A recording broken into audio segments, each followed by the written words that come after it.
안녕하십니까. 경향신문 이대글입니다.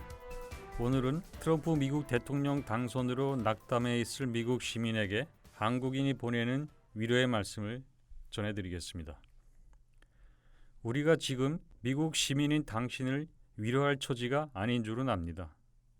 그러나 동양에는 동병상련이라는 것이 있습니다. 서로 슬픔과 고통을 나누면 한결 나아진다고 우리는 믿고 있습니다. 당신은 지금 평생 여자의 공문이나 쫓고 혐오 발언을 일삼던 교양 없는 부동산 재벌이 대통령이 된다는 사실에 땅이 꺼져라 한숨 짓고 있습니다.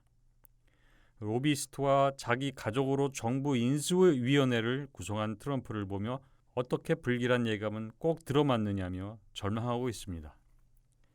세계 1등 시민으로서의 자부심이 무너지는 소리에 가슴 갑갑한 당신, 그런 당신에게 한국 이야기를 들려주고 싶습니다. 위안이 되었으면 합니다.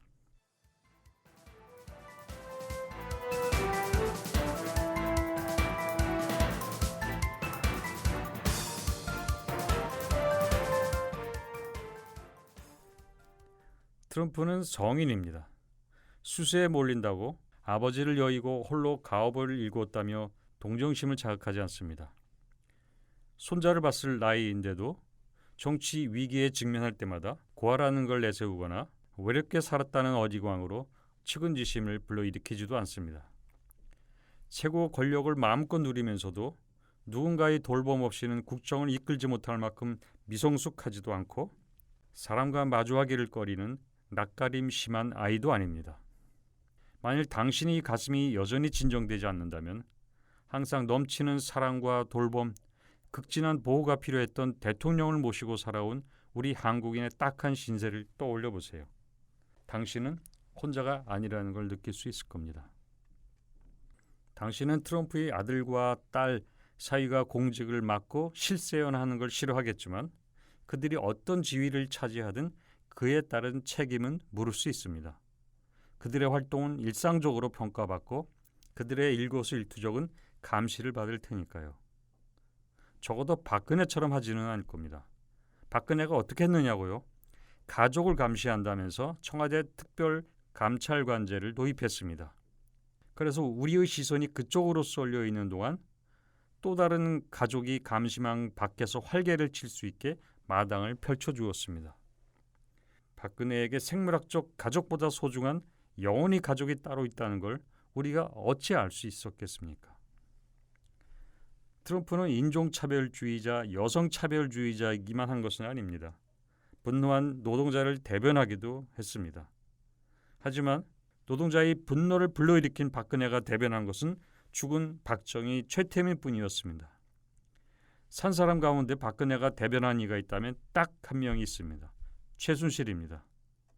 이게 4년간 발각되지 않고 지속될 수 있었던 요인은 바로 박근혜의 강점, 잘 속이고 잘 감추는 능력 덕입니다.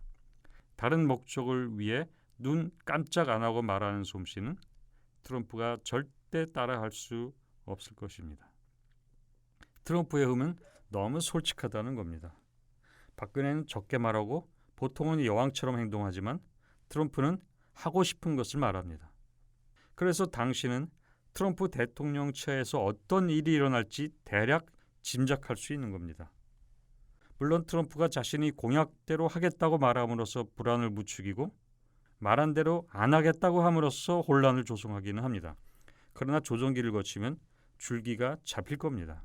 설사 그렇지 않다 해도 한국만큼 나빠지기 하겠습니까? 요즘 취임도 하지 않은 트럼프가 벌써 공약을 현실에 맞게 수정한다는 이야기가 나오고 있습니다. 자고로 짖는 개는 물지 않는다고 했습니다. 설사 물려고 해도 짖는 소리는 경각심을 갖고 미리 대처할 수 있는 시간을 줍니다.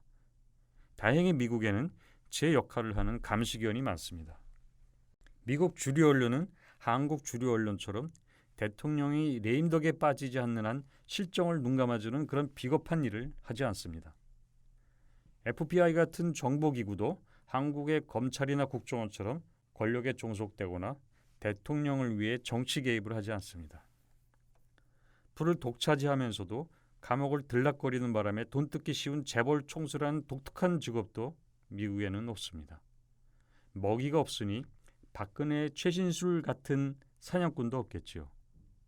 미국의 언론, 미국의 사법부는 물론 미국의 공화당도 대통령을 무조건 추종하는 새누리당 같지는 않습니다.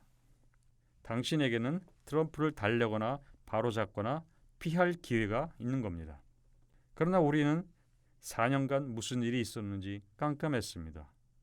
재벌 총수를 독대해서 가압적으로 돈을 모으는 전두환 노태우 수법을 쓸 줄 우리가 몰랐던 한 가지 이유는 그것이 상상할 수 없는 일이었기 때문입니다. 박근혜의 상상력에는 한계가 없었습니다. 우리는 총리, 장관, 청와대 비서실장, 청와대 수석들이 나라 일을 알아서 잘 챙겨주는 줄만 알았습니다. 그들이 제때 월급 받고 출퇴근을 하니까 그렇게 믿지 않을 도리가 없었습니다. 이제야 드러났지만 그 집단은 명목상의 지위만 가진 종이정부, 일하는 척만 하는 가짜정부, 은폐용 가설정부였습니다. 막대한 자금과 인력을 동원한 진짜 정부는 따로 있었던 겁니다. 대통령 공식 주치의를 두고도 진짜 주치의를 따로 둘 만큼 그들은 빈틈없이 이중 정부를 운영했습니다. 최순실이 자신과 가족 주변 인물 이름을 바꾼 것처럼 박근혜 정부의 이름도 몰래 바꾼 것입니다. 박근혜 최순실 2인조가 이 나라에 최면수를 걸어둔 것입니다. 그런데 우리가 그동안 이런 종이정부에게 얼마나 묻고 따졌는지 아십니까? 그럼에도 불구하고 하나도 고쳐지지 않는 이유가 뭘까 하고 얼마나 궁금해했는지 아십니까? 알고 당하는 것과 모르고 당하는 것은 다릅니다. 조용히 다가와 흉기로 뒤통수 치고 지갑을 터는 치기배는 어떻습니까? 짖지도 않고 어디선가 갑자기 나타나 발을 물어뜯는 맹견은 어떻습니까? 기분이 무척 더러울 겁니다. 박근혜가 이럴 줄 우리는 정말 몰랐습니다. 이명박 정부 때 우리는 그 천박함과 부패가 싫었습니다. 그래서 품위 있고 우아한 보수, 부패하지 않고 지저분하지 않는 보수를 원했고 박근혜 정부가 들어섰습니다. 감추고 속일 게 많으면 말을 아껴야 합니다. 박근혜가 그랬습니다. 각종 쟁점과 현안에 대해 무슨 생각을 하는지, 무슨 궁리를 하는지 말하지 않았고 우리는 알 수가 없었습니다. 의견을 내지 않았고 의견을 내도 너무 단순해 의견 같지도 않았습니다. 그런 박근혜를 두고 절제된 언어를 구사한다느니 원칙과 소신의 정치라느니 카리스마가 있다느니 상찬을 했습니다. 박근혜는 이렇게 적게 말했고 여왕처럼 행동했습니다. 그게 바로 보수의 품위인 줄 알고 한눈 파는 사이 두 사람은 시민이 위임한 주권을 남용해서 전 국가적인 약탈 행위를 한 겁니다. 그의 우한 자태에 눈멀고 그의 탐욕에 우리는 발가벗겨졌습니다. 우리가 이런 실상을 안 건 사실 며칠 되지도 않는다는 점을 당신이 기억해 주면 좋겠습니다. 박근혜의 상상력을 뛰어넘을 수 없었던 우리로서는 어쩔 수 없는 일이었습니다. 여기 웬만해서는 짖지 않는 개들이 사는 조용한 동네가 있습니다. 도둑 없는 동네인 줄 알고 사람들이 경계심 풀고 대문 열어놓고 삽니다. 그 사이 아무런 방해도 받지 않는 도적이 동네를 다 털어갑니다. 뒤늦게 온 동네 개들이 짖습니다. 보통 개는 무슨 일인지도 모르고 따라 짖기도 하는데 따라 짖지도 못하고 끙끙대는 강아지 한 마리가 여기 있습니다. 새누리라고 합니다. 자, 우리는 이런 상황에 처해 있으니 당신은 무조건 우리보다 처지가 조금은 나은 겁니다. 그러나 이건 어떻게 당신을 위로해야 할지 모르겠습니다.